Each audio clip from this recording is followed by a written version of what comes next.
belajar bersama-sama tentang bagaimana sih cara untuk merencanakan keuangan.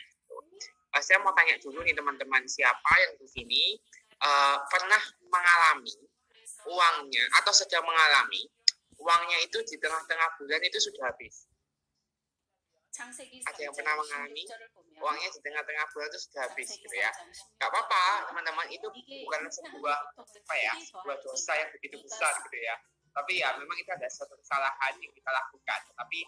Tetapi justru itu yang membuat kita harus berada di webinar kita kali ini gitu. Karena bagaimana caranya kita tuh bisa merencanakan uang kita agar uang kita itu di tengah-tengah bulan itu nggak habis. Tapi semuanya kan nggak mau, bisa kan? Ditonton ulang lah kada habis.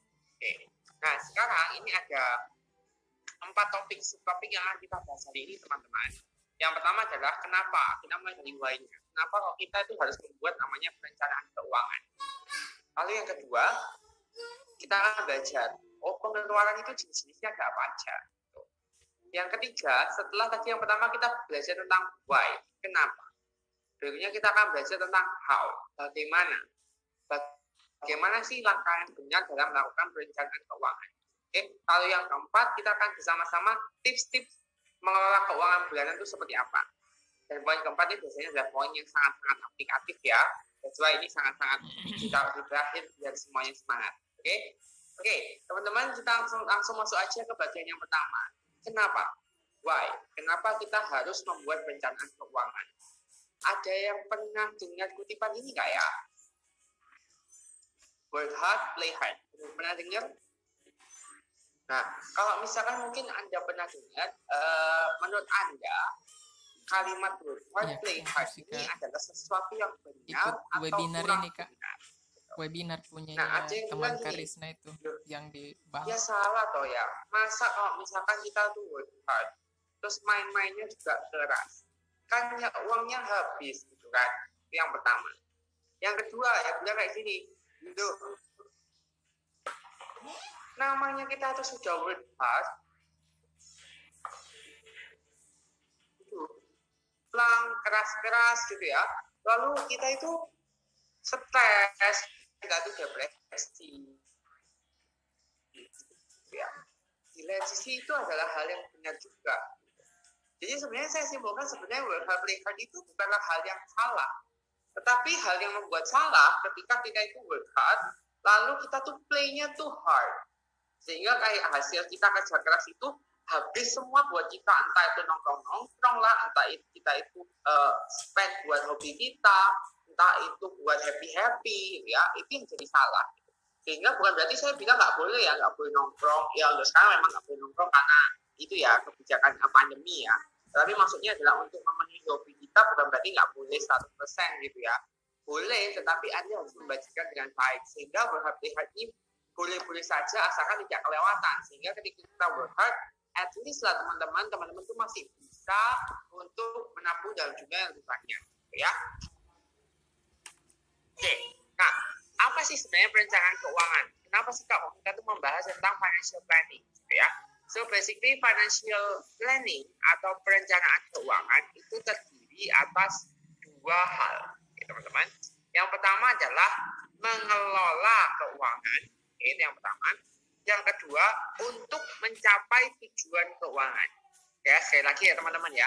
Jadi basically financial planning itu apa? Financial planning adalah mengelola keuangan untuk mencapai tujuan keuangan. So, 2 hal ini nantinya yang akan kita bahas selama sesi webinar ini. Oke.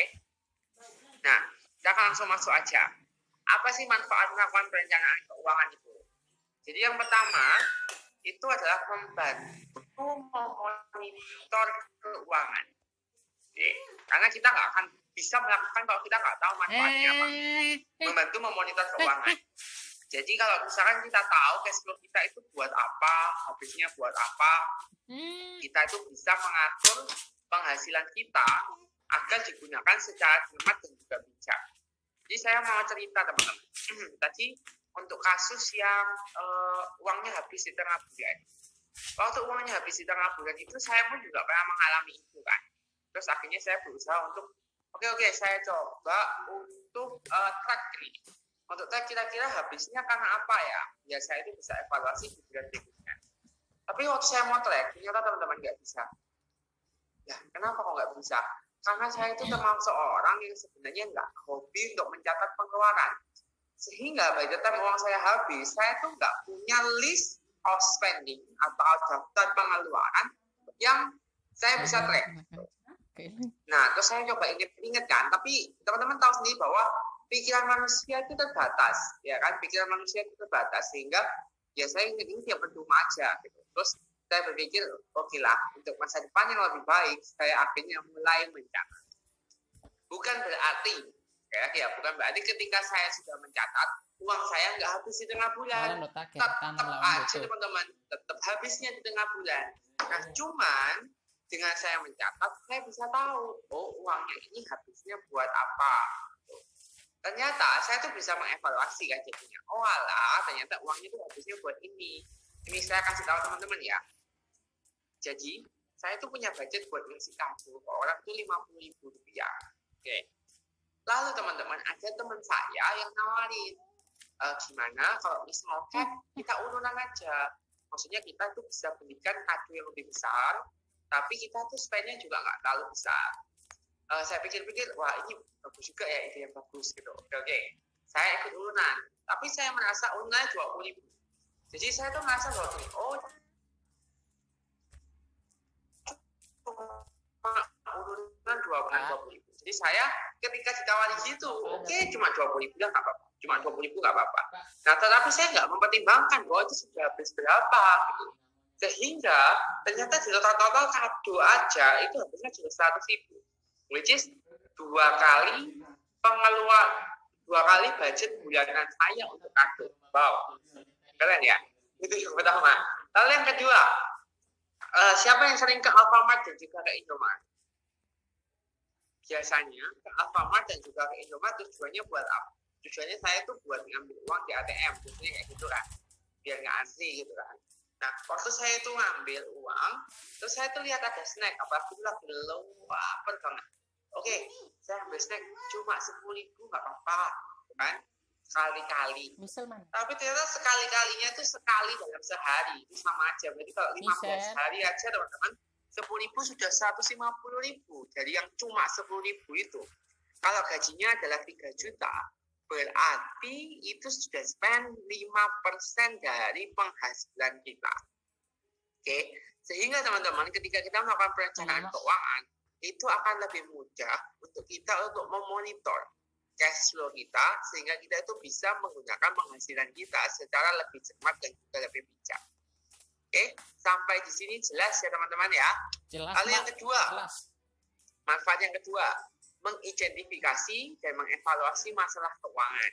Oke, so basically kita kan tahu ya, kalau misalkan tadi contoh kasusnya, dananya habis di tengah-tengah bulan, sehingga kalau misalkan kita punya financial planning, kita bisa mengidentifikasi nih mana yang over budget, mana yang under budget, mana nih yang harus dievaluasi, apakah belanjanya sudah oke atau tidak, itu ya. Ini relate banget sama yang pertama. Oke, yang ketiga, membantu mewujudkan tujuan hidup. Oke, yang ketiga membantu mewujudkan tujuan hidup. Saya percaya bahwa teman-teman di sini itu punya tujuan-tujuan hidup, ya kan? Nah, banyak yang bilang kayak gini, banyak yang deny, banyak yang nolak bilang kayak gini. Oke Kak, kenapa? Kok ketika kita mau mewujudkan tujuan hidup, kita harus melakukan perencanaan keuangan? Kenapa nggak langsung aja kalau misalnya kita mau beli ya beli, kalau misalkan enggak ya kalau nggak bisa ya sudah nggak usah. Banyak yang ngomong kayak gitu. Masanya sih teman-teman, pertama, kebutuhan kita itu sebagai manusia itu akan terus bertambah, ada aja kan kebutuhannya. Kalau misalnya kita tuh sudah dikasih kendaraan, kita butuh rumah, ya kan?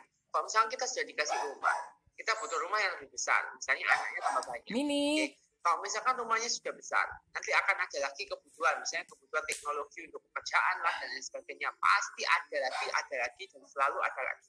Itu yang pertama.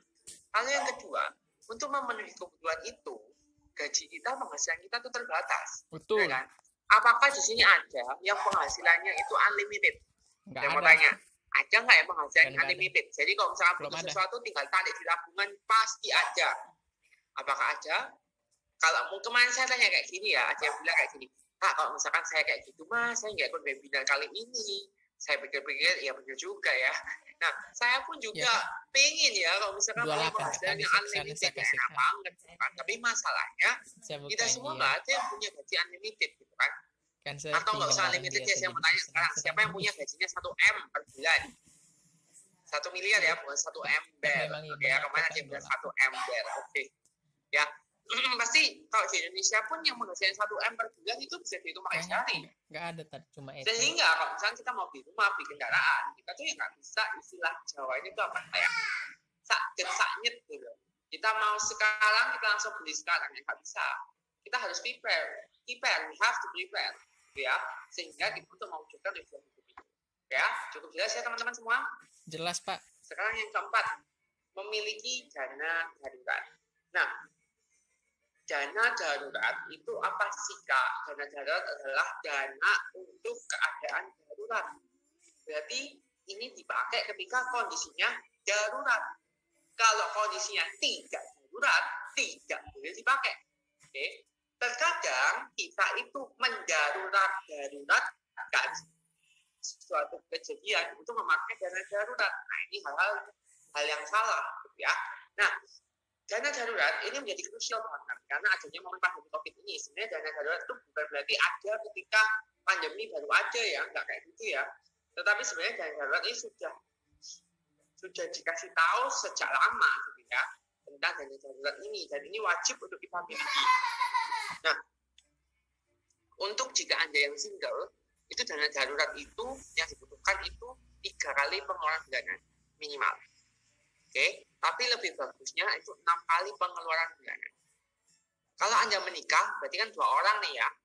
Berarti harus ada dana darurat 6 kali pengeluaran bulanan, itu minimal. Tapi bagusnya 9 kali pengeluaran bulanan. Oke, kalau misalnya punya anak 1 gimana? Tambah 3 bulan lagi. Kalau misalnya punya anak 2 gimana? Tambah 3 bulan lagi. Dan seterusnya. Oke, sampai sini jelas ya. Nah, saya teman tahu tentang konsep dana darurat ini sudah sejak beberapa tahun yang lalu, dan saya itu mencoba untuk mengaplikasikan. Tapi saya itu bertanya-tanya, loh ngapain sih saya itu punya dana darurat? Toh dana daruratnya nggak kepake. Saya itu waktu itu mikir kayak gitu. Mungkin teman-teman juga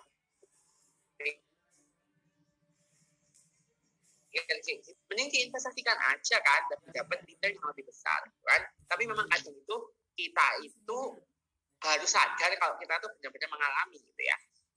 Jadi di momen pandemi awal-awal COVID itu kira-kira bulan Maret ya di Indonesia ya. Bulan Maret kan bisnis saya itu mengalami penurunan omset teman-teman. Sehingga kayak penghasilannya juga berkurang. Lalu itu saya berusaha untuk melakukan replan tentang budget-budget saya biar istilahnya semuanya itu bisa tercapai gitu ya. Maksudnya press gitu nggak apa-apa dibandingkan nanti kalau misalkan kurang gitu ya. Jadi seluruh keinginan, seluruh apapun itu kurang gitu. Oke. Nah, lalu teman-teman, untungnya saya kan sudah punya dana darurat. Waktu saya tuh lagi nyetir mobil, lalu terus di mobil saya itu ada simbol merah. Simbol merah itu ternyata kata teman saya artinya adalah overheat, artinya mobilnya kepanasan. Kalau saya biarkan mobil itu, maka katanya itu bisa meledak. Oke, berarti saya mau nggak mau saya itu harus bawa ke bengkel. Oke, ketika saya bawa ke bengkel teman-teman, orang bengkelnya bilang gini, oh iya Kak benar, ini kipas mesinnya yang mati ya, kipas mesinnya itu mati, sehingga overheat makanya kepanasan. Ya udah ganti aja Pak, karena kan memang butuh ya teman-teman. Waktu saya ganti ternyata orangnya bilang lagi, Kak, karena ini itu matinya itu sudah beberapa hari yang lalu, sehingga waktu itu mati mempengaruhi ondel-ondel yang lain, sehingga itu banyak yang rusak juga. Saya harus ganti itu banyak hal. Di lain sisi saya perlu mobil saya untuk kerja, gitu kan. Tetapi di lain sisi lagi, ini uangnya gimana, gitu kan? Uang saya sudah mepet, terus saya sampai bayar ini, gitu kan. Sehingga teman-teman akhirnya yang mau saya pakai dana darurat, dan ini benar-benar darurat. Dan dari situ saya baru tahu, oh walah, ternyata dana darurat ini sebenarnya itu kayak ini loh manfaatnya, gitu ya. Dan darurat itu waktu kita emergency, waktu kita sekarang bayarin kalau cash flow saya sudah turun terus masih harus bayar itu, ya agak nggak bisa kecapai semuanya, gitu ya. Sehingga kita memang perlu dana darurat. Tapi setelah itu dan darurat saya sudah kepakai, maka ya saya harus isi lagi. Oke, yang kelima adalah merasa aman dan nyaman di hari tua. Oke, saya percaya bahwa teman-teman semuanya pasti ingin bahwa di hari tuanya itu nanti nggak stres gitu kan, harus kerja keras sekarang kan, sehingga teman-teman ada riset yang menunjukkan bahwa kita tuh usia produktif antara 21 sampai 40, 21 sampai 60, sehingga ada 40 tahun nih kita bisa produktif. Oke, tapi seringkali orang-orang tuh pikir gini, oke, 40 tahun itu masih lama, it's still long time, kan? Tapi gini teman-teman, kalau misalkan kalian mau ingin dapat uang tertentu setelah kalian umur 60 tahun, sebenarnya kalian tuh harus kumpulkan mulai dari sekarang. Karena apa? Karena kalau nggak dari sekarang, ujung-ujungnya kalian dapat itu bakalan nggak sebesar yang kalian inginkan. Jadi seperti itu. Sehingga kayak oke, saya umur 30 tahun, oke, saya umur 40 tahun, masih ada 20 tahun lagi. Nggak kayak gitu teman-teman. Sebisa mungkin kita capai dulu aja. Jadi nanti ketika kita sudah tua, semuanya sudah tercapai, hidup kita tuh lebih nyaman, kita lebih happy kan, ya itu lebih enak kayak teman-teman ya. Oke, lalu yang keenam ini ya, mencapai kebebasan finansial. Jadi kita itu tidak bergantung lagi pada active income, tetapi kita tuh bergantung pada passive income, yaitu misalnya bunga dari investasi kita, bunga deposito ataupun apapun itu, sehingga kita tuh jadi apa ya, lebih happy gitu ya menjalani kehidupan. Oke, jadi teman-teman intinya itu ya teman-teman ya, apa manfaat melakukan perencanaan keuangan. Saya percaya teman-teman semuanya pasti bisa untuk melakukan perencanaan keuangan, dan saya percaya juga bahwa teman-teman mau untuk melakukan perencanaan keuangan karena manfaat ini semua. Terus ada yang tanya, Kak, kalau gitu kita tuh perlu nggak sih yang namanya seorang financial planner? Mungkin ada yang tanya, apa sih financial planner itu? So, financial planner rekan-rekan itu adalah seorang ahli. Ahli apa? Ahli yang membantu klien dalam dua hal tadi. Dua hal apa? Yang pertama mengelola keuangan dan juga mencapai tujuan keuangan. So, teman-teman kalau lihat di situ ada list 5, itu basically adalah mengelola keuangan untuk mencapai tujuan keuangan. Nah, saya kalau ditanya, perlu nggak jasanya financial planner? Saya mau tanya dulu nih ke teman-teman. Teman-teman perlu nggak jasanya dokter? Perlu. Kalau misalkan sakit. Kalau nggak sakit, ya nggak usah ke dokter. Kan gampangnya kayak gitu. Sama teman-teman financial planner itu dibutuhkan. Kalau keuangan teman-teman tuh sedang sakit, dan teman-teman nggak bisa solve itu sendiri. Kalau misalkan keuangan teman-teman itu masih bagus, cash flow-nya itu oke, ya teman-teman nggak usah financial planner, terus sendiri aja. Tapi kalau misalkan teman-teman merasa bahwa oke, nggak bisa nih, saya tuh nggak tahu, oke, teman-teman bisa minta jasanya dari financial planner. Oke, sampai di sini apakah cukup jelas teman-teman? Ya, jelas, masih semangat ya? Ini saya, bagian yang pertama nih, bagian yang pertama sudah selesai. Oke, jelas semuanya ya? Oke, masih semangat nih kelihatannya teman-teman semuanya. Well, saya langsung aja ke bagian yang kedua kalau gitu.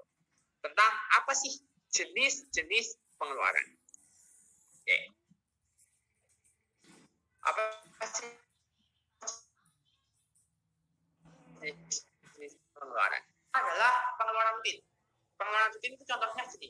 Oke, makan, transportasi, biaya kos-kosan, biaya listrik, air, pulsa, internet, biaya sekolah anak. Saya percaya dan yakin bahwa teman-teman kalau ditanyai pengeluaran rutinnya itu apa, saya percaya bahwa teman-teman tuh bisa jawab kok. Karena ini setiap bulannya teman-teman keluarin. Kan nggak mungkin kayak, oke, bulan ini saya makan, bulan depan saya nggak usah makan deh. Ya nggak bisa kan? Oke, bulan ini saya bayar kos-kosan, bulan depan nggak usah. Ya udah, nggak apa-apa, siap-siap aja diusir sama ibu kosnya. Kan gitu kan? Sehingga pengeluaran rutin yang actually teman-teman tahu, gitu kan? Dan saya percaya kalau misalkan saya kasih teman-teman coba nih 1 menit list pengeluaran rutin teman-teman. Saya percaya teman-teman pasti ngerti. Oke, itu yang pertama, pengeluaran rutin ya. Yang kedua adalah cicilan utang. Sama, ini pasti teman-teman sudah tahu. Karena kalau misalkan ada penurunan pendapatan, biasanya yang teman-teman pikirkan tuh gini.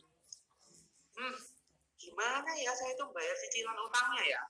Cicilan rumah itu apa bayarnya ya kalau pendapatannya berkurang? Cicilan kendaraan itu gimana ya kalau pendapatannya berkurang nih bayarnya gimana? Jadi saya percaya bahwa teman-teman itu cicilan itu mesti ingat, karena cicilan itu apalagi kan biayanya besar, hubungannya itu juga besar, gitu kan? Sehingga teman-teman saya percaya pasti ingat. Nah, saya mau bahas lebih lanjut itu yang poin keempat, teman-teman. Kartu kredit. Kartu kredit ini sebenarnya apa ya?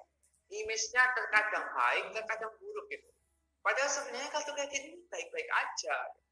Kartu kredit itu sebenarnya adalah kartu yang baik. Kenapa?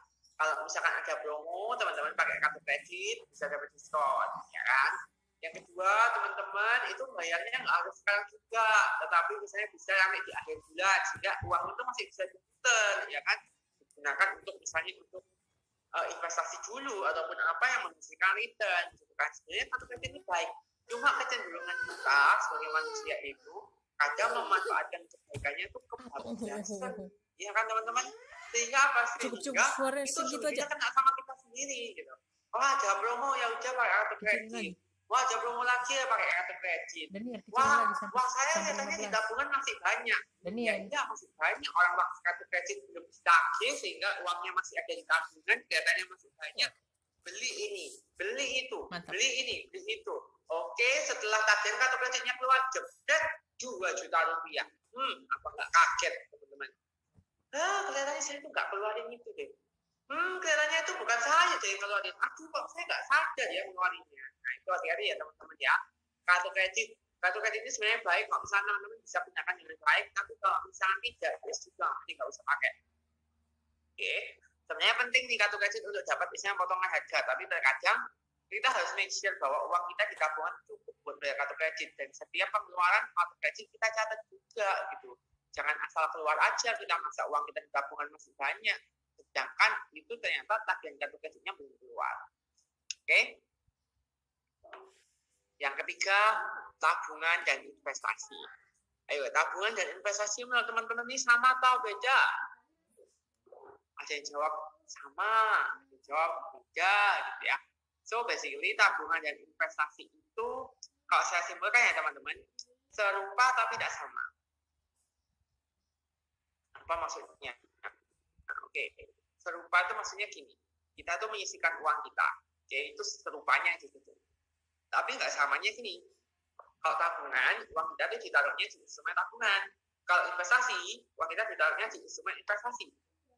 Kalau tabungan, itu returnnya biasanya kecil, 0,5 sampai 2% return itu bunga.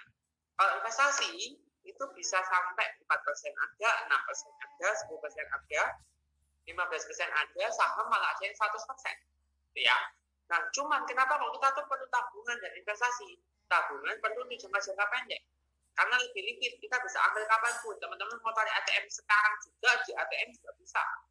Tapi kalau investasi, enggak semuanya bisa diambil saat itu juga.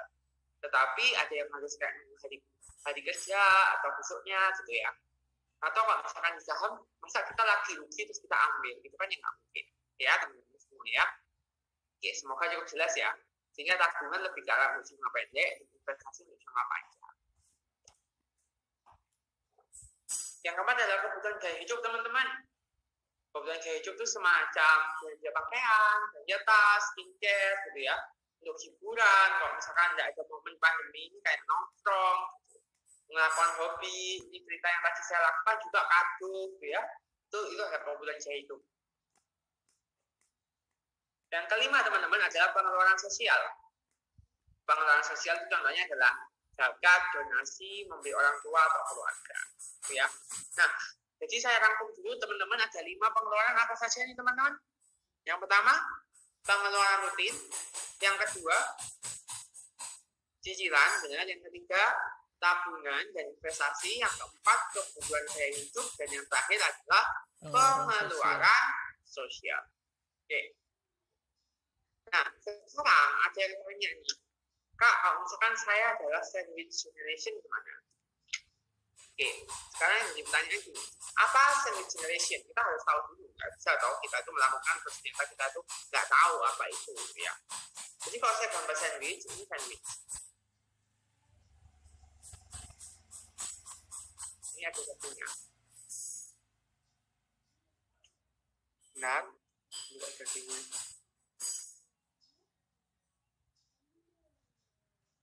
Ya, nah ini dagingnya itu dihimpit oleh 2 roti tawar. Okay. So basically sideways generation ini adalah generasi yang terhimpit oleh dua roti tawar ini. Nah, dalam kehidupan kita tuh maksudnya apa? Terhimpit apa?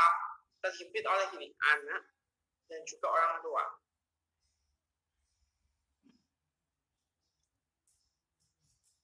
Kita harus membiayai orang tua dan juga kita harus membiayai anak kita.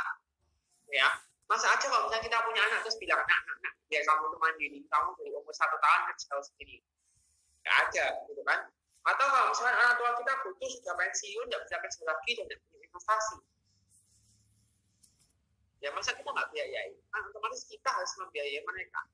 Sampai sini cukup jelas ya teman-teman ya.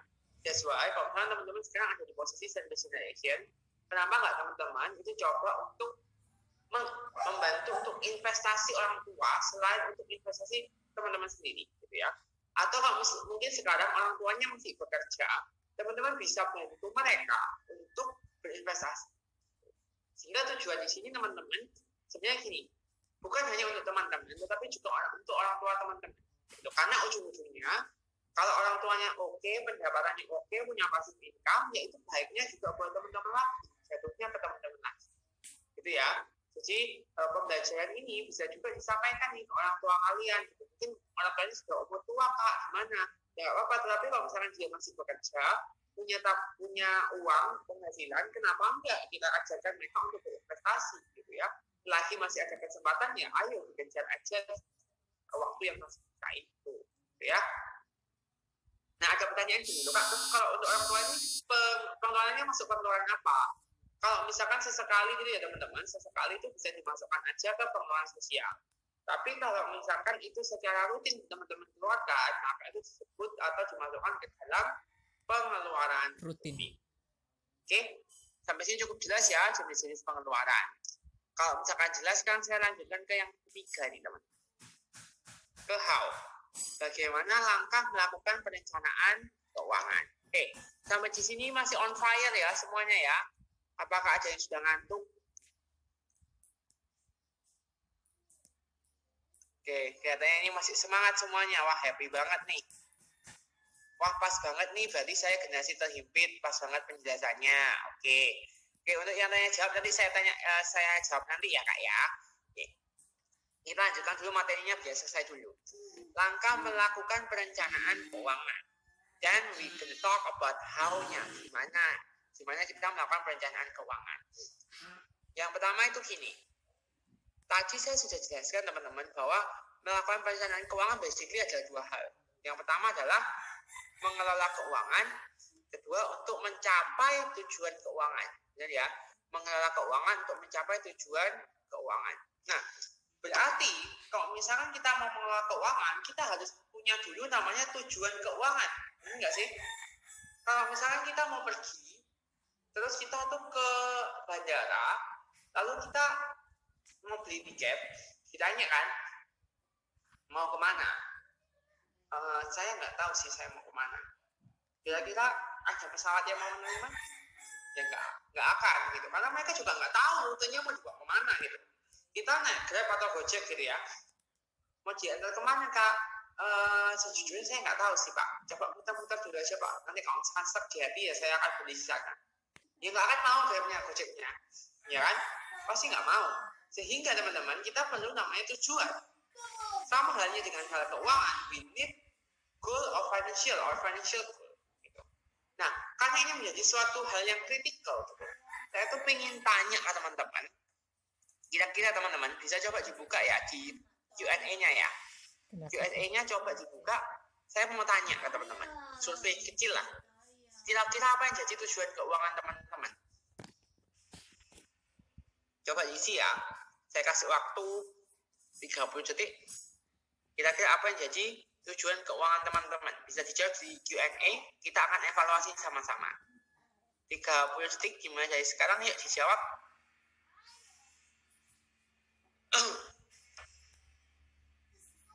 Oke, ada yang menjawab untuk menikah, untuk beli rumah, untuk pendidikan anak, mendapatkan penghasilan pasif income 100 juta per bulan. Wow, this is exciting ya. Ini menarik banget.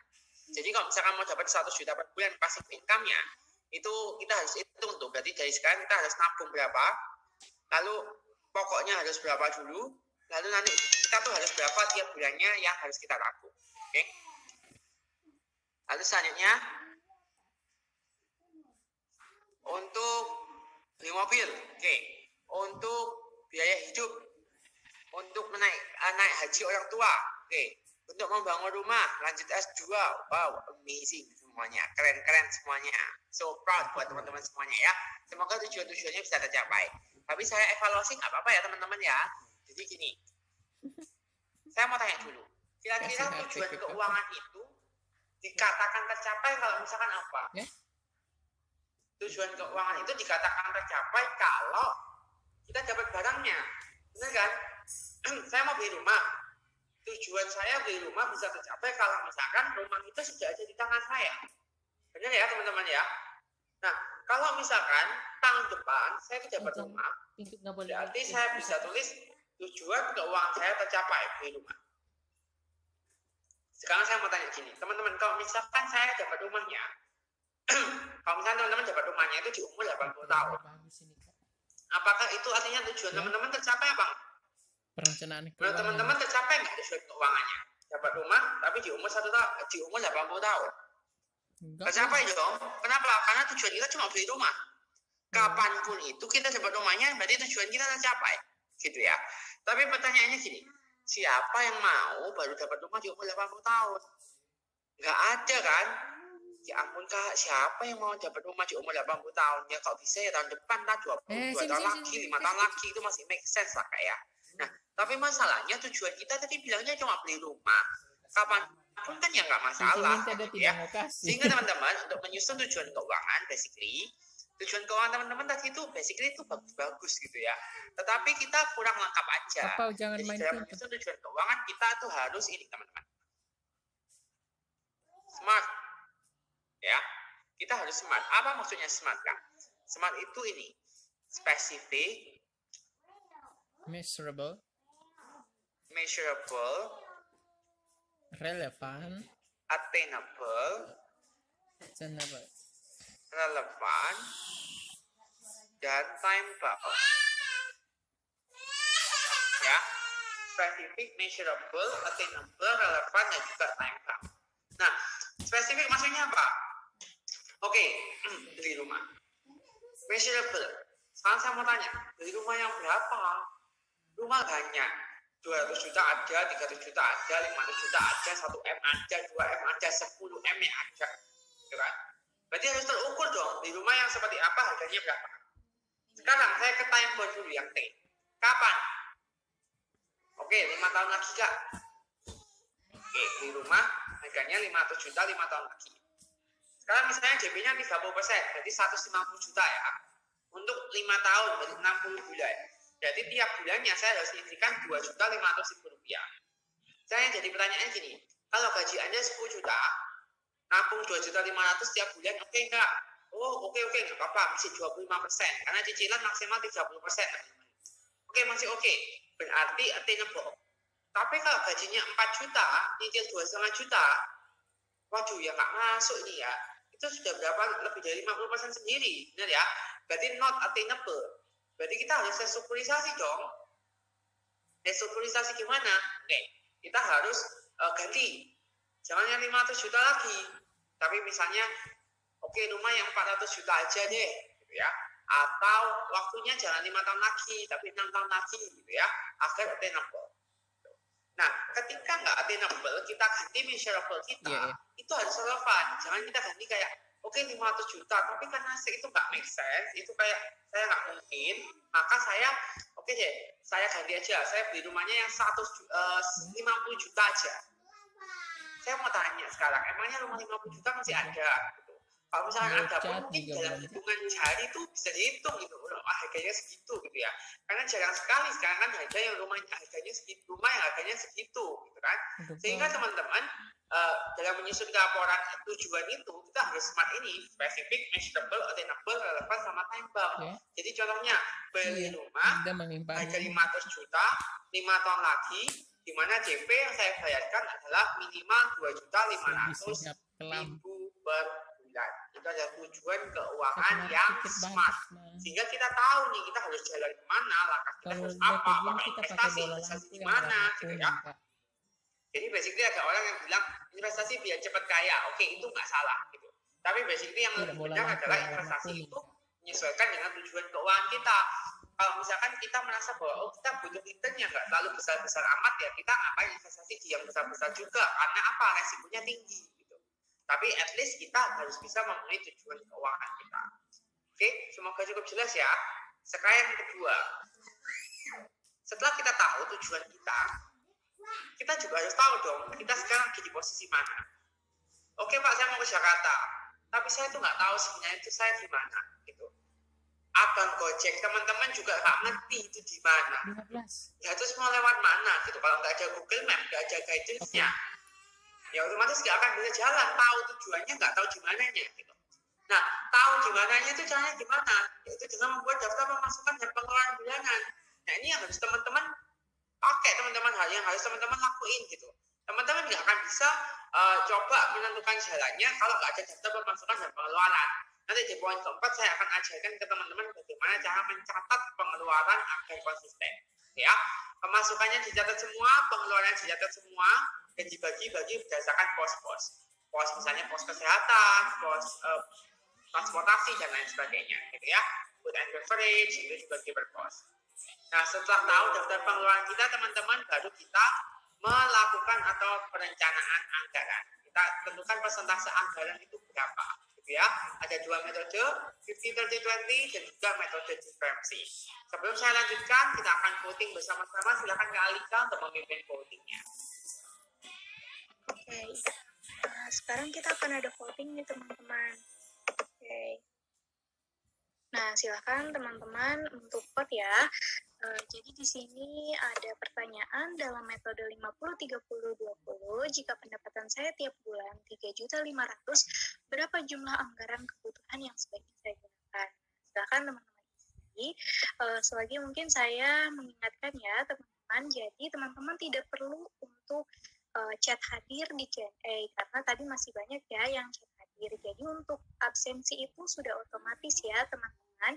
Dan juga teman-teman diharapkan untuk setiap yang baru masuk itu langsung cek chatnya gitu, cek kolom chatnya gitu, karena di situ saya memberikan beberapa informasi dan di situ jadi kami membuat satu grup Telegram nih teman-teman untuk info-info prakerja. Nah, silakan teman-man cek kolom chatnya juga nih sekarang. Jadi di situ sudah saya taruh linknya ya, link untuk ke grup Telegram info prakerja yang dibuat oleh tim semangat.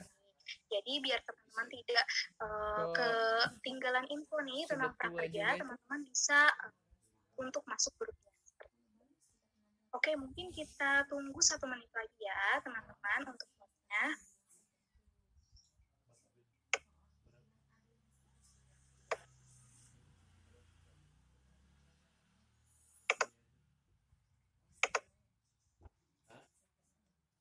Iya, biar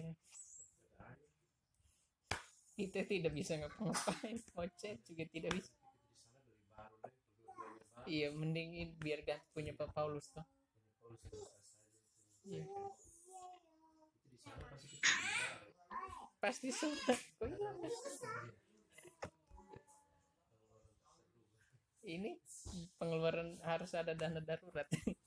Ini perencanaan keuangan. Mungkin udah cukup ya teman-teman. Terima kasih yang sudah vote. Akan saya end vote-nya. Ya. Oke. Silahkan Kak. Kita gergaji tak, Mak. Oke, terima kasih Kak Alika. Nah, teman-teman, wah keren-keren nih. Ternyata teman-teman jawab 50% dari pendapatan, ada 69% orang nih yang jawab seperti itu. Wow, it's good. Ya, teman-teman, memang ini saya akan bahas ya.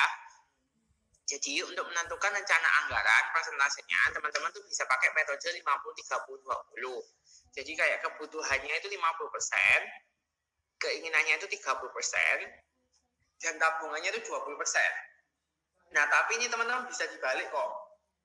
Misalnya yang tabungan 30%, yang keinginan itu 20%. Itu juga boleh. Nah, apa yang membedakan keinginan sama kebutuhan, Kak? Kadang itu saya tuh nggak bisa bedain.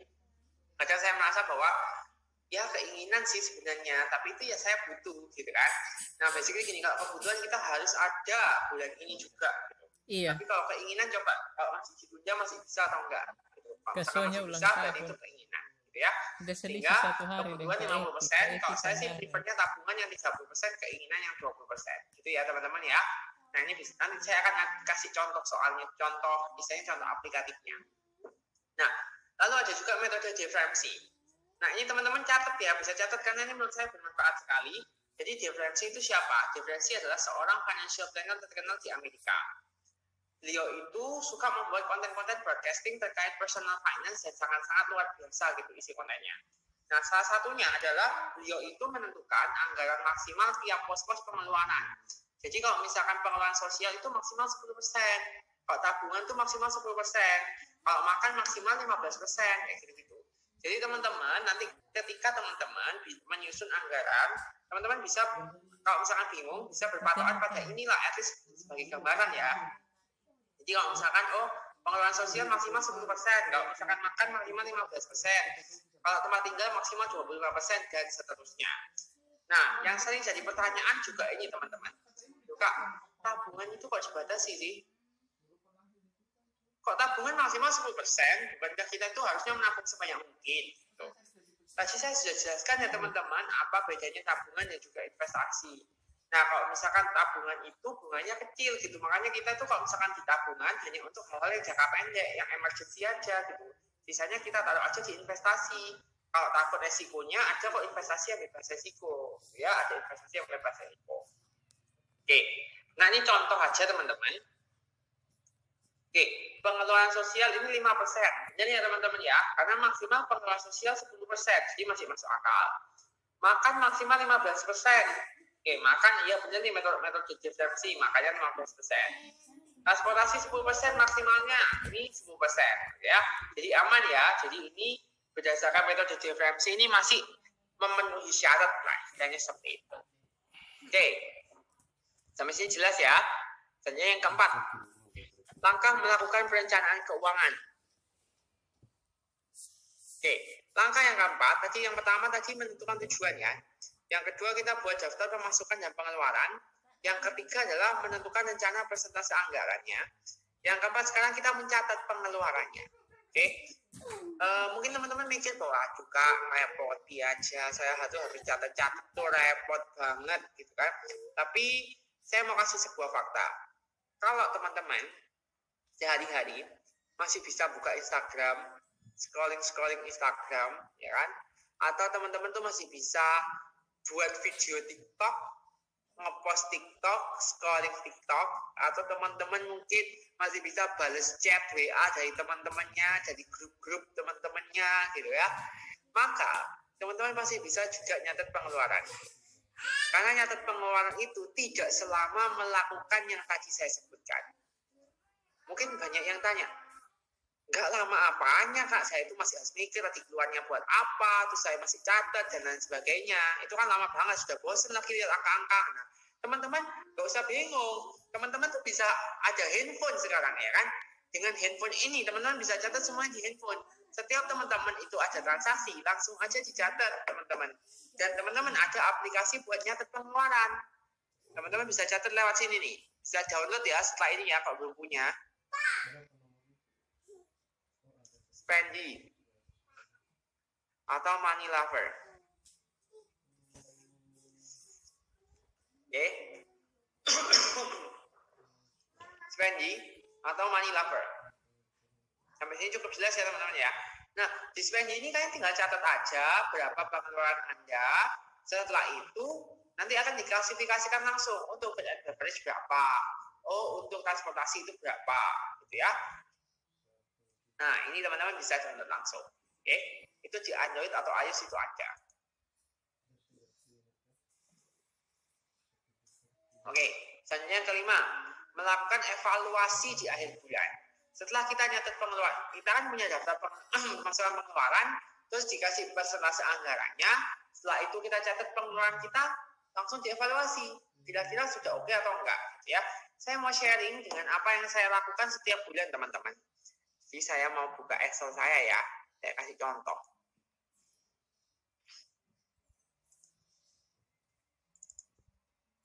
Oke, ini teman-teman itu yang selalu saya lakukan, gitu ya. Setiap bulannya saya itu nyatet. Pertama awal bulan saya buat budget dulu. Oke, misalnya saya tulis pendapatan saya itu apa saja dari bulan lalu. Misalnya ini September ya, maka Agustus akhir itu saya list kira-kira September itu saya bakal dapat pendapatan berapa, gitu ya.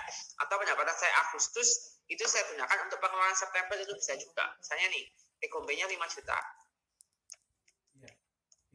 Untuk freelance misalnya dapat 1 juta. Pendapatan lain 300.000, contohnya gitu ya. Totalnya 6.300.000. Oke. Nah sekarang saya mau bagi dulu. Pertama harus bayar cicilan dulu ya. Oke, diisi dulu cicilannya 1,5, 200, 200, 200. Oke. Nah selanjutnya pengeluaran rutin. Oke, food and drink. Coba ya asumsi aja. Kalau ada 30 hari, tiap hari 30.000 aja. Berarti 900.000 ya. Ya, 200.000. Terus soal transport bensin, saya 250.000, contohnya gitu. Oke, setelah kita bayar yang pengeluaran rutin semuanya itu, maka kita baru bisa bayar namanya lain-lainnya ini. Tapi tabungan dulu didahulukan. Oke, misalnya belum punya dana darurat, isi dulu dana daruratnya 10%, misalnya 630.000. Oke, ini 630.000. Dari mana 10% dari 6.300.000? Mungkin ada yang tanya, Kak, itu tabungan PBB itu apa? Tabungan asuransi itu apa? Gitu. Jadi saya mau share aja, mungkin teman-teman juga bisa pakai. Kadang itu ada beberapa pengeluaran tahunan. Kita keluarkan sesuatu itu 1 tahun sekali. Contohnya kalau bayar pajak rumah, pajak kendaraan itu kan 1 tahun sekali. Tapi kadang di momen itu langsung kayak bengkak gitu kan. Pendapatan pengeluarannya langsung bengkak karena harus bayar itu. Saya tuh kayak gak mau disuap kok Kici. Karena kayak mempengaruhi cash flow banget ya. Suap pakai kaki. Pengeluarannya jadi banyak banget gitu kan. Padahal saya tuh nggak siap bulan-bulan sebelumnya. Bulan-bulan sebelumnya itu lebih boros. Padahal saya masih harus bayar ini, itu, dan lain sebagainya. Nah sehingga teman-teman, kalau misalnya PBB-nya contoh 1.200.000 ya. Maka saya bagi 12 teman-teman. Jadi 100.000 saya sisihkan tiap bulan di rekening yang lain untuk bayar PBB ini. Sehingga ketika saya bayar PBB, saya nggak akan mempengaruhi cash flow saya bulan itu. Saya langsung ambilkan saja dari tabungan-tabungan saya yang PBB, kesehatan, asuransi, KPR, dan lain-lainnya. Ya, semoga cukup jelas ya teman-teman ya. Oke, setelah itu baru kita gunakan untuk personal dan lain-lain. Kalau kita sudah menetapkan anggaran, oke, ini anggarannya kalau kita lihat ya, food and drink masih kurang dari 15% ya. Jadi menurut Jeffrey kan maksimal 15% ya. Nah, lalu setelah kita lihat di spending, kita kan mau evaluasi nih. Habisnya berapa? Oh, ternyata food and drink habisnya 910. Oh, ternyata over budget 10.000 dong, Kak. Iya sih, ya oke lah, nggak apa-apa. Ditulis dulu aja, dicatat untuk evaluasi bulan depan. Apakah kapan itu kita itu mungkin lebih lah keluarkannya, gitu kan. Lalu, transport atau bensin. Transport atau bensin 125. Oh, lebih irit 125.000. Yaudah nggak apa-apa deh, iritnya ini untuk nambeli food and drink-nya. Kayak gitu ya. Jadi istilahnya, ini art juga, kita perlu seni juga tambal sulam dalam mengatur keuangannya ini. Oke? Sampai sini cukup jelas ya teman-teman? Iya jelas Kak. Oke. Selanjutnya saya akan lanjutkan ke bagian Kak Togar, mohon maaf untuk Excel dan juga seluruh materinya saya nggak bisa kirimkan. Jadi mungkin saya kasih kesempatan ya teman-teman kalau misalkan mau lihat sekali lagi ya. Oke, ini tinggal pakai dijumlah-jumlahkan aja kok, tinggal disum atau dijumlahkan langsung bisa.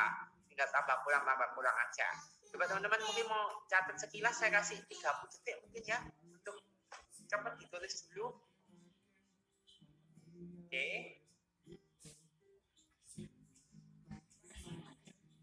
Bisa dicatat ini dulu. Bahasa Hawaii nih Kak. Jelas ya untuk gambaran ya, dan teman-teman bisa buat kalau misalnya bingung persiskan aja nggak apa-apa gitu ya. Kalau misalnya teman-teman mau ubah-ubah sedikit sesuai yang teman-teman nyaman juga nggak masalah.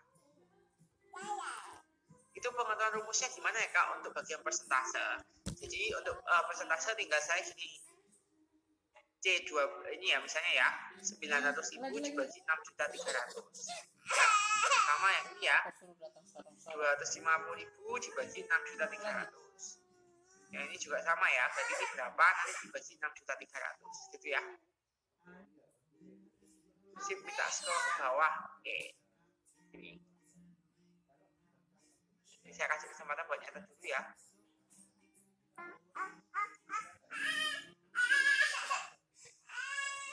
Ya. Ini hanya data Jami ya teman-teman ya.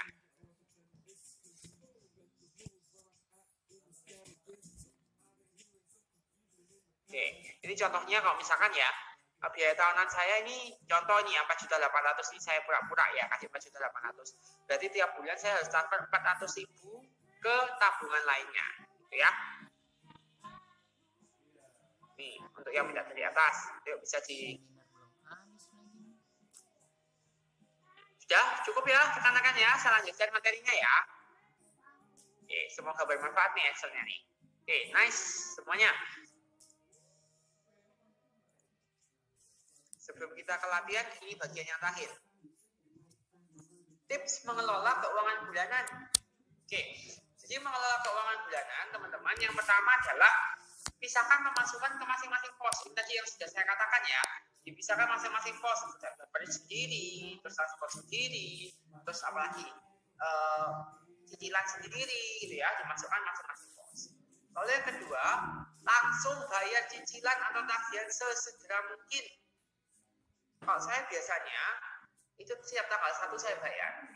Mungkin ada yang bilang ya ampun Kak, tanggal 1 saya belum gajian, ya udah nunggu gajiannya kapan langsung dibayar itu juga. Biar apa? Biar uang kita tuh nggak kelihatan banyak di tabungan, sehingga kayak kita tuh lapar mata ya, saya lapar uang kan. Waduh, kok misalkan ini tabungan saya masih banyak, saya masih bisa belanja. Kenapa nggak kita coba sisihkan dulu aja, nanti sisanya itu baru kita pakai gitu. Karena saya biasanya sih sisihkan ini dulu, cicilan-cicilan saya bayar dulu, tabungan saya bayar dulu di tabungan lain, lalu baru sisanya untuk personal. Lalu yang ketiga, pisahkan rekening antara kebutuhan sehari-hari, tabungan dan juga dana darurat. Ini dipisah-pisah ya. Lalu yang keempat, menghindari kredit atau mencicil untuk membeli barang atau hiburan. Itu. Lalu yang kelima, jangan mudah tergiur oleh diskon dan promo, khususnya untuk kebutuhan tersier. Oke. Yang keempat yang saya mau bahas nih teman-teman. Kalau misalkan teman-teman untuk kegiatan konsumtif atau barang konsumtif, contohnya handphone dan lain-lain, sebenarnya kalau mencicil itu secara temporer itu memang lebih murah, tapi kayak kita tuh kadang karena tergiur itu sehingga kayak mempengaruhi kesehatan keuangan kita gitu. Jadi saran saya kalau barang konsumtif mending nggak usah nyicil. Oke, jangan nyicil. Kalau barang produktif nggak apa-apa. Tapi kalau kepepet, benar-benar mau nyicil gitu ya, maksimal 6 bulan aja ya teman-teman, jangan terlalu lama. Seperti itu ya teman-teman ya. Oke, yang kelima tadi ini jangan mudah tergiur diskon atau promo khususnya untuk kebutuhan tersier. Oke, sekarang kita akan bersama-sama latihan. Ya, let's practice. Oke, Dodo, kalon bas nanti iya, kalon basnya nanti iya. Di bilas punya. Oke, jadi ini adalah ada sebuah case study. Jadi teman-teman bisa coba bayangkan ini adalah teman-teman sendiri. Tujuannya adalah nanti teman-teman setelah mengikuti ini, teman-teman itu bisa menyusun perencanaan keuangan bagi teman-teman sendiri ya. Nah, jadi ini contohnya adalah ada seseorang yang namanya itu Ari. Ari itu umurnya 25 tahun dan dia itu kerjanya sebagai graphic designer. Nah, pemasukan Ari per bulannya itu 6.500.000. Pengeluarannya itu 4.500.000. Nah, coba kita klasifikasikan dulu ya. Mana yang termasuk kebutuhan, mana yang termasuk keinginan. Ini yang kebutuhan. Dan ini adalah yang benar ya teman-teman ya, karena kalau hiburan hobi kan masih keinginan, tapi kalau misalkan sewa kos, pulsa internet, transportasi, makan kan itu kebutuhan. Nah lalu Ari itu bisa nabung tiap bulan 2 juta. Nah ini keren nih, kenapa? Karena ini 30% sendiri kan, ini 30% sendiri, 30% sekian lah ya. Oke. Nah Ari punya tabungan teman-teman. Ari itu punya tabungan dan juga reksadana. tabungannya 17 juta, reksadananya itu 8 juta. Oke, tabungannya 17 juta, reksadananya itu 8 juta. Nah, sekarang coba teman-teman, kita itu mau membuat presentase anggaran buat Ari. Ari tadi kan sudah menyusun daftar pemasukan dan pengeluarannya ya. Jadi misalnya nih, oke, 50-30-20, kebutuhannya 50%, tabungannya 30, keinginannya 20%. Oke, dari 6.500.000 berarti kebutuhannya 3.250, tabungannya 1.950, keinginannya 1.300.000. Oke, sampai sini cukup jelas ya teman-teman ya. Nah, sekarang kita coba cek. Berdasarkan daftar pengeluaran Ari, kebutuhannya Ari itu ternyata 3.750 teman-teman. Padahal budgetnya adalah 3.250. Berarti lebih 500.000 ya teman-teman ya. Ya udah, terus gimana caranya? Kalau kayak gini toh, kebutuhan kita lebih dari yang kita budgetkan. Ya udah, kita biar dulu aja. Sekarang kita lihat keinginan. Keinginannya 750.000. Padahal budgetnya adalah 1.300.000. Berarti under budget ya, under budget 550.000. Oke, under budget 550.000. Under budget ini aja deh. Kebutuhan butuh 500.000. Nih, tak kasih kebutuhan 500.000. Lalu untuk tabungan sisanya 50.000 kan, dikasihkan ke tabungan. Makanya tabungannya bisa 2 juta. Sehingga persentase Ari sekarang bukan 50-30-12, tapi persentasenya Ari adalah ini teman-teman, 58-31-11. Loh, katanya harus 50-30-20 Kak. Enggak, itu gambaran aja. Jadi, kalau misalkan kayak dimodif-modif sedikit juga nggak masalah. Ya. Nah, sekarang teman-teman, tadi kan kita sudah susun ya. Nah, sekarang teman-teman, Ari itu punya persoalan, punya tujuan keuangan sekarang. Umur 25 ini, Ari itu punya tujuan 3 tahun lagi menikah. Di umur 28 tahun, di mana biaya menikahnya 75 juta rupiah. Lalu untuk DP rumah, itu 50 juta rupiah. Ya, itu masih 5 tahun yang akan datang. Nah, bagaimana cara yang bisa Ari lakukan? Cara apa yang bisa Ari lakukan? Otomatis Ari harus menabung kan? Menabung untuk menikah dan juga menabung untuk DP rumah. Sampai sini cukup jelas ya teman-teman ya. Oke. Nah, berapa yang harus Ari tabung? Tadi Ari punya tabungan 17 juta dan juga 8 juta. Tapi bukan berarti ini semena-mena kita gunakan untuk modal nikah dan juga DP rumah. Kenapa? Karena Ari harus punya yang namanya apa? Dana darurat. Dana darurat ini minimal 3 kali pengeluaran rutin. Ketika pengeluarannya 4.500.000, jadi dana daruratnya harus 13.500.000 rupiah. Sorry, 13.500.000 rupiah. Ya, jadi ribet ya ngomongnya. Oke, jadi ini dikurangi 13.500.000, sisa 3.500.000 ya. Oke, kita anggap aja ini yang lebih besar buat nikah, modal nikah. Ya, ini modal DP rumah.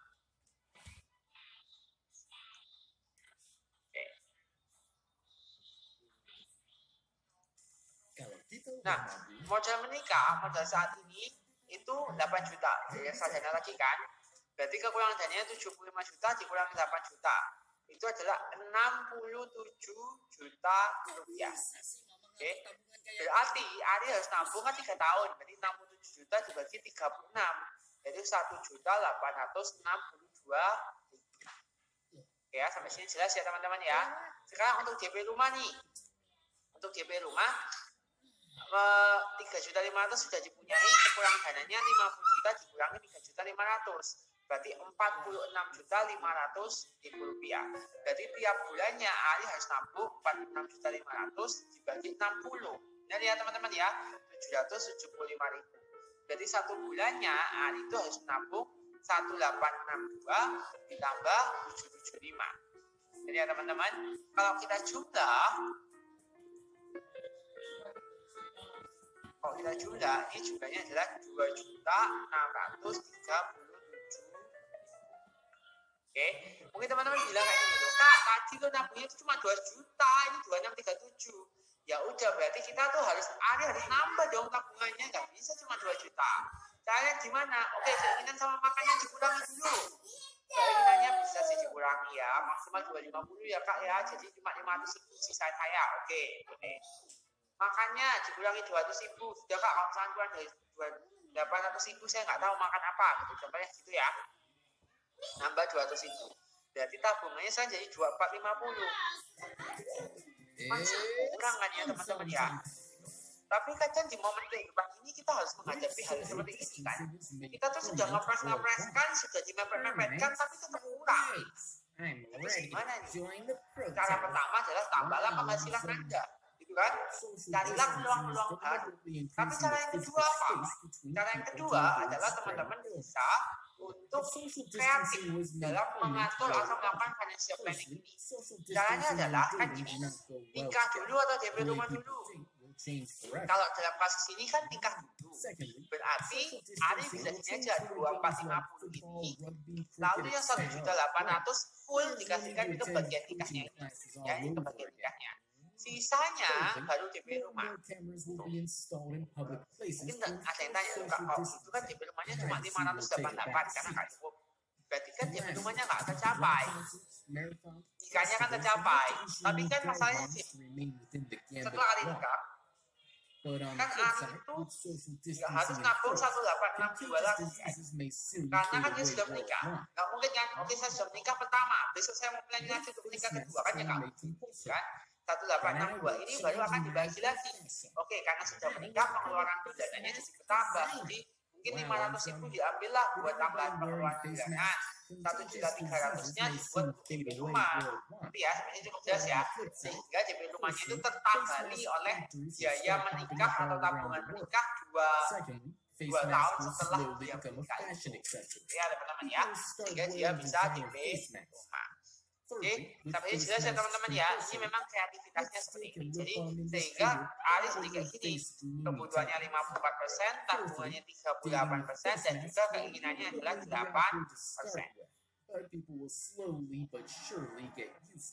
Oke, nah ini yang bagian paling terakhir. Bagian yang paling terakhir adalah kalau misalnya teman-teman tanya, kak, kalau misalnya saya itu dapat di harian, kira-kira minimal 1 hari itu saya harus dapat berapa gitu ya. Oke, berarti teman-teman minimal 1 hari bisa berapa? Caranya ini aja gampangnya. Kalian hitung aja pengeluaran bulanan teman-teman. Pengeluaran bulannya berapa? Misalnya 2.600.000 ya. 2.600.000 berarti misalnya hari kerjanya 26. Berarti ya tinggal 2.600.000 dibagi 26. Artinya setiap harinya teman-teman harus dapat uang 100.000. Nah, seperti itu ya teman-teman ya. Untuk lebih jelasnya, ini saya langsung ke Q&A. Oke? If all grocery stores were to close, firstly, online shopping of grocery items will get a big boost. Oke, saya akan buka. Nah, untuk teman-teman, ini mohon maaf ya, nanti untuk pertanyaan kan memang tidak bisa saya jawab semuanya karena keterbatasan waktu gitu ya. Sehingga nanti akan saya pilih beberapa pertanyaan. Dan kalau teman-teman mau get in touch sama saya lebih lanjut, bisa lewat Instagram. Di Instagram ya, bisa @adi.aky. Sekali lagi ya, @adi.aky. Ya, di sana teman-teman bisa follow ataupun mengikuti di sana. Oke. Nah, ini dari Kak Aris. Halo Kak Aji, tanya Kak, lebih penting mana menabung di bank atau menabung emas? Karena sekarang booming ya menabung emas sebagai daya untuk investasi. Nah, oke Kak, saya mau jelasin dulu ya bedanya ya. Bentar. Saya stop share dulu.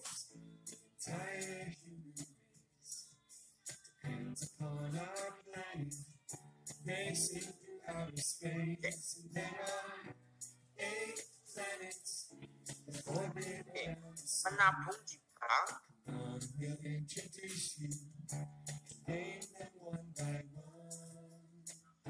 versus investasi emas.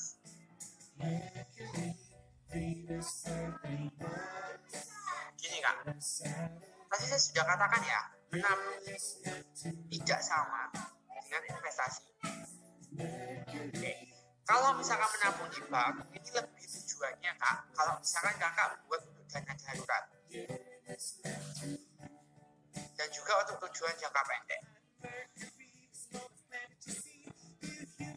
Jadi ini kalau saya bandingkan gini, menabung di bank sama investasi emas itu ibarat kita tuh membandingkan apel sama jeruk, bukan apel sama apel gitu. Karena tujuannya beda. Nah, tetapi setelah itu mungkin yang jadi pertanyaannya kakak gini ya, kita mending mana? Investasi di emas atau investasi deposito di bank gitu ya, contohnya gitu ya, misalnya gitu. Oke, sekarang memang lagi trending investasi emas. Nah, jadi satu fakta tentang emas yang kakak harus tahu bahwa harga emas itu akan cenderung naik ketika ada krisis atau economic problem. Gitu.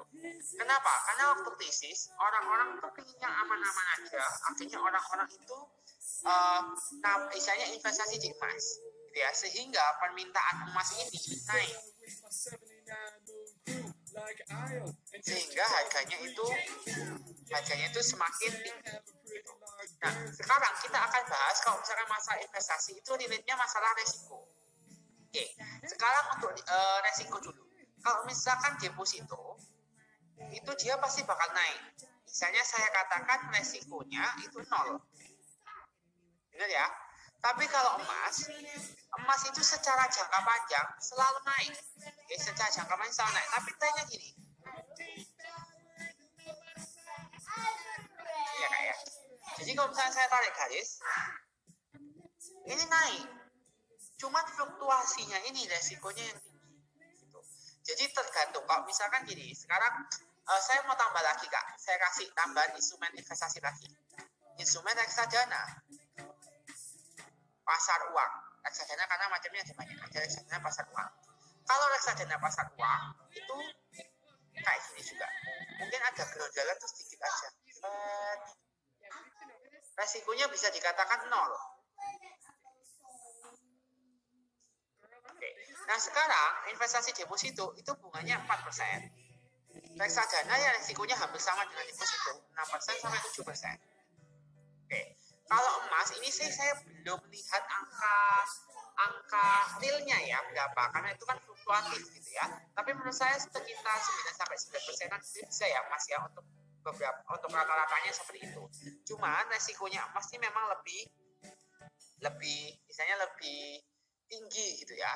Nah kalau misalkan kakak itu prefer, kalau misalkan emas itu kan resikonya lebih tinggi. Lalu juga yang kedua itu, kalau misalkan kita emas itu kan harus kita nyimpen ya, nyimpen emasnya ya, ada biaya penyimpanan emas. Kecuali kita beli emas digital, biaya penyimpanan emas kita keluar lagi, istilahnya return kita itu nggak semata-mata langsung segitu itu kursi yang kita terima. Lalu yang kedua lagi itu ada biaya namanya gini, spread, selisih antara harga jual dan harga beli. Kan kalau emas itu kayak kurs gitu ya, ada harga jual harga belinya. Jadi emas itu basically returnnya itu masih dikurangi macam-macam ini, gitu kan? Kan nggak mungkin kalau misalnya kita punya emas banyak lalu disimpan di rumah sembarangan, itu kan ya nggak mungkin, kan bahaya, ya. Sehingga kalau menurut saya mending yang mana? Kalau saya pribadi ya Kak, ini saya pribadi, disclaimer tiap orang karena beda-beda. Kalau saya pribadi melihat beberapa faktor ini, saya itu lebih prefer malah di reksadana pasar uang ini. Karena resikonya yang nggak tinggi, tetapi returnnya itu bisa lebih besar dari ini, dan juga yaitu sudah reksadana pasar uang nggak ada biaya aneh-aneh lagi gitu. Dan kita bisa investasi berapapun itu gitu ya. Kalau emas kan memang satu harga emas berapa ya, tergantung ya berapa gramnya. Semoga cukup jelas ya.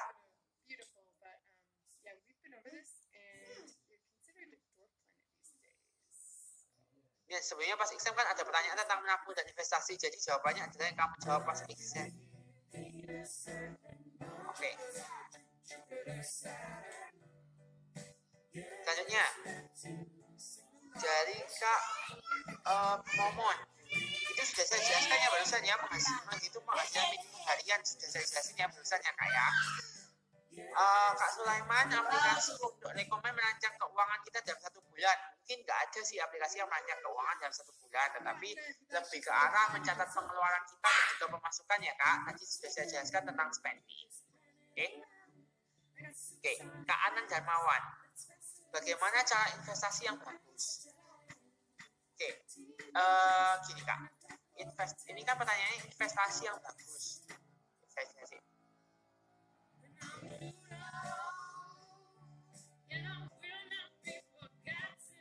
kasih ilustrasi investasi yang bagus. Oke.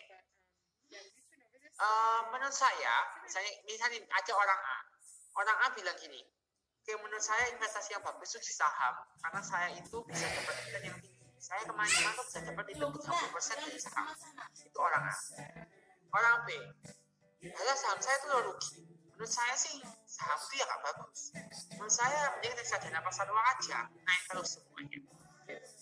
Basically, memilih investasi yang bagus, tiap orang itu pasti bakal beda-beda. Karena investasi itu ibarat itu kita memilih jodoh. Kakak bisa serak sama orang A, orang lain yang bakal bisa sama orang A, mungkin seraknya sama orang B. Ya, jadi memilih investasi itu kita harus pilih mana yang cocok basically. Cocok sama karakter kita. Karakter apa? Karakter utama adalah karakter dalam menangani resiko. Jadi kalau saya klasifikasikan, kita itu dibagi dalam 3 hal. Risk averse, risk neutral, dan risk taker. Risk averse itu cenderung untuk nggak suka resiko yang aneh-aneh. Risk neutral itu ya sedang-sedang aja gitu ya. Risk taker cenderung mengambil resiko. Gitu.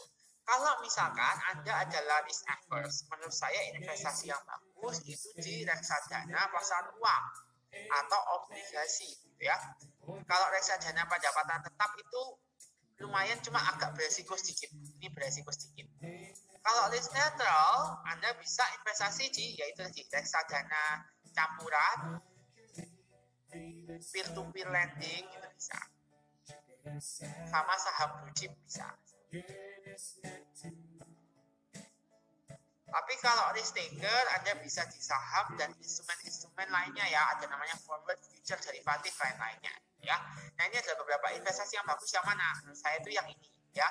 Kalau misalkan untuk masing-masing kategorinya. Jika kakak analisis dulu, kalau di internet tuh banyak banget cara menganalisis resiko ya. Dan menganalisis resiko ya, kakak bisa cek dulu kakak itu termasuk yang mana. Oke.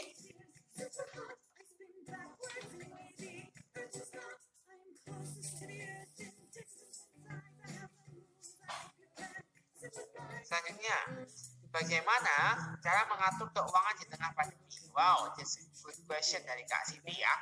Mengatur keuangan selama pandemi. So, selama pandemi ini, kalau misalkan Anda itu mengalami penurunan pendapatan juga, saya mau kasih tahu. Tadi kan kita teorinya tuh harus memenuhi kebutuhan dulu ya. Lalu berikutnya itu tabungan.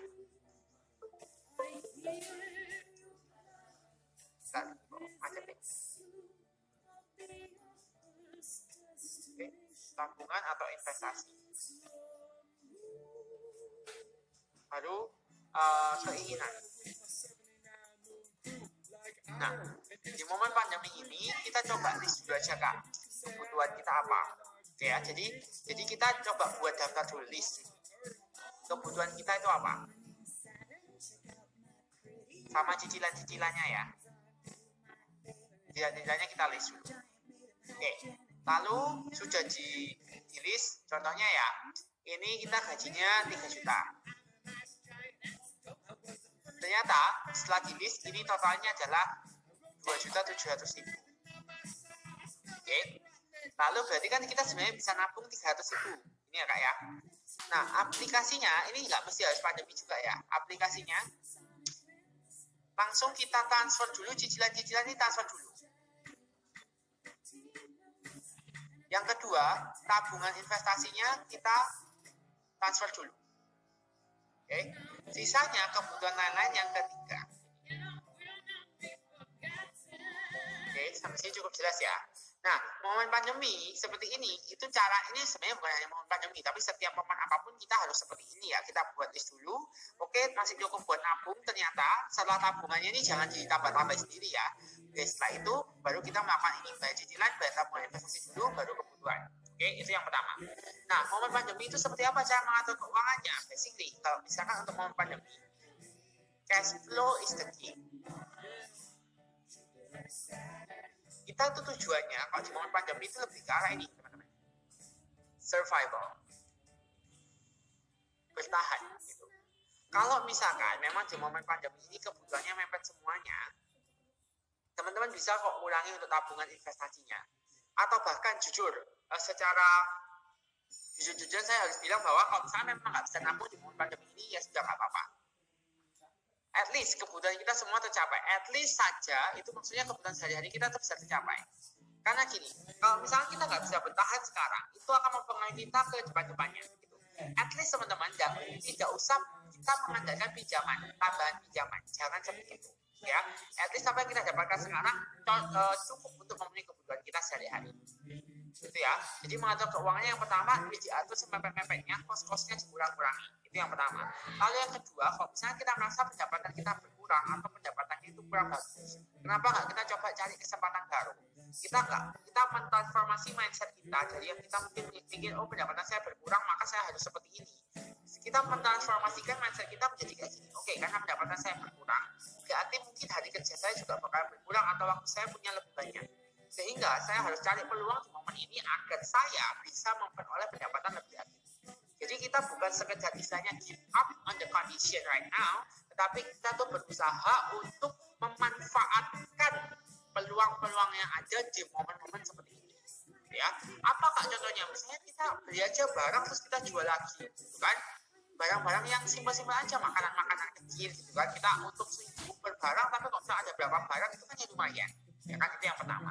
Lalu yang kedua, kita misalnya suka masak, bisa masak terus jual lagi, misalnya di hari Sabtu pas waktu nggak kerja, kayak gitu ya. Oke, itu ya teman-teman, cukup jelas ya. Oke, selanjutnya. Ini 2 pertanyaan terakhir mungkin ya. Oke, Kak Anan, gimana saya bisa menginvestasikan dana darurat? Oke. Menginvestasikan dana darurat itu basically dana darurat.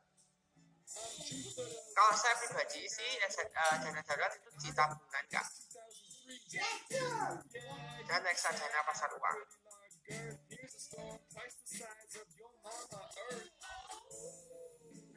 Deposito juga sebenarnya bisa. Cuman basically saya mikirnya gini. Kan dana darurat ini untuk yang bisa cepat diambil gitu ya. Deposito memang ada deposito yang cepat cairnya. Nah deposito ini kan gini. Deposito kan tunggu 1 bulan, 2 bulan gitu kan lebih lama gitu ya istilahnya. Jadi menurut saya pribadi itu agak kurang relevan gitu ya. Mending reksadana pasar uang aja, nilainya lebih tinggi tapi juga bisa diambil istilahnya lebih cepat dibandingkan deposito. Jadi saran saya sih mending tabungan dan juga reksadana pasar uang. Bisa ini 50%, ini 50%. Itu ya Kak ya. Lalu selanjutnya pertanyaan terakhir ya teman-teman.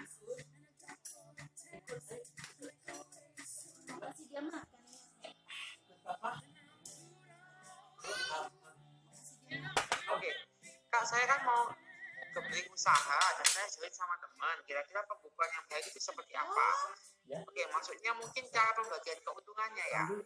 Atau kalau pembukuannya kan kita rilis sama accounting ya, masalah accounting ya. Tapi kalau misalnya pembukuan baik sama teman itu kita tentukan dulu proporsi investasi.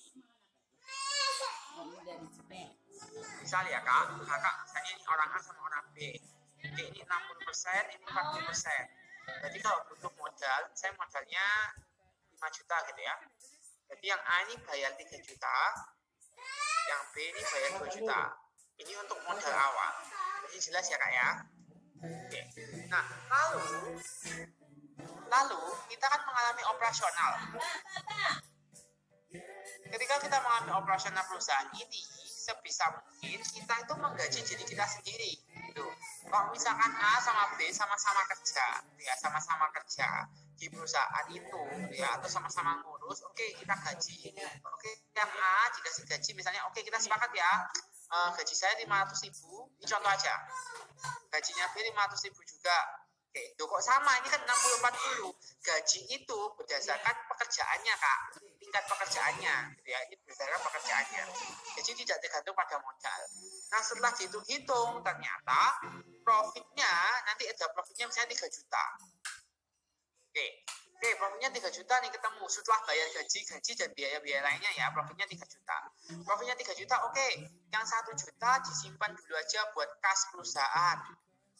Oke. Yang 2 juta dibagi. Nah, yang 2 juta pembagian profit ini dibaginya berdasarkan persentase ini. 60% buat KKA, jadi gini ya, 1,2 juta, yang 40% untuk kakak B, gitu ya.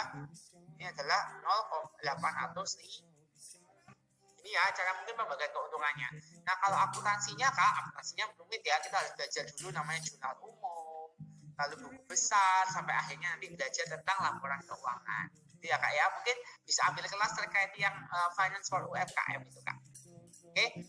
Oke teman-teman semuanya, mohon maaf sekali. Oh ini sekali lagi ya, apakah asuransi sebagai dana darurat? So basically asuransi bukan dana darurat, tetapi karena ini penting ya. Jadi asuransi itu bukan dana darurat. Jadi kalau kita buat piramida ya, ini adalah dana darurat, yang ini adalah asuransi.